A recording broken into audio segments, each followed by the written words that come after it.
দর্শক, এই মুহূর্তে জাহাঙ্গীরনগর বিশ্ববিদ্যালয়ে আছেন সহকর্মী মামুন আবদুল্লাহ। সরাসরি কথা বলবো তার সাথে। মামুন, ফলাফল ঘোষণার পর ক্যাম্পাসের এই মুহূর্তের পরিস্থিতি আপনি কেমন দেখছেন?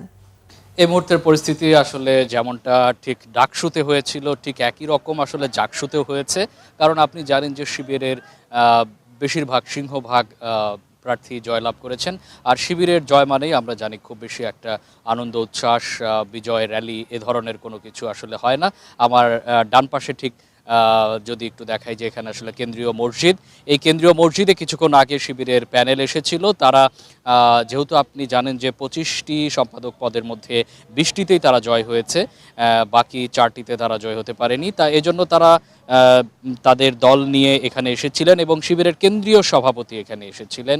কেন্দ্রীয় সভাপতি এসে শুকরানা নামাজ আদায় করেছেন এবং এখানে দোয়া করেছেন। বিশেষ করে আপনি জানেন যে জাহাঙ্গীরনগর ইউনিভার্সিটি যেহেতু আপনার শিবির বান্ধব ছিল না, অনেক দিন ধরেই আপনি জানেন এই ক্যাম্পাসে শিবির অনেকটাই অপ্রকাশিতভাবে কিন্তু তারা তাদের কার্যক্রম চালিয়েছে।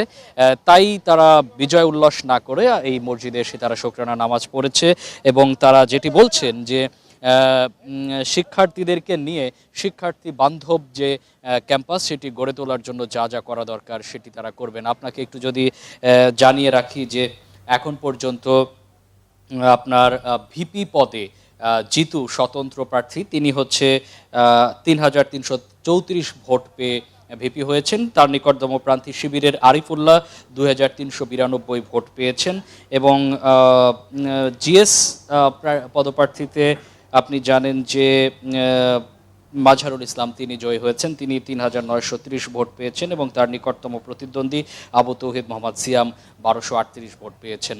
দীর্ঘ 33 বছর পরে আসলে জাহাঙ্গীরনগর বিশ্ববিদ্যালয় তাদের শিক্ষার্থীর যে প্রতিনিধি, সেই প্রতিনিধি পেল। এর নানা নাটকীয়তা শেষে আপনি জানেন যে গত বৃহস্পতিবার সকাল 9টায় ভোট গ্রহণ শুরু হয়েছিল।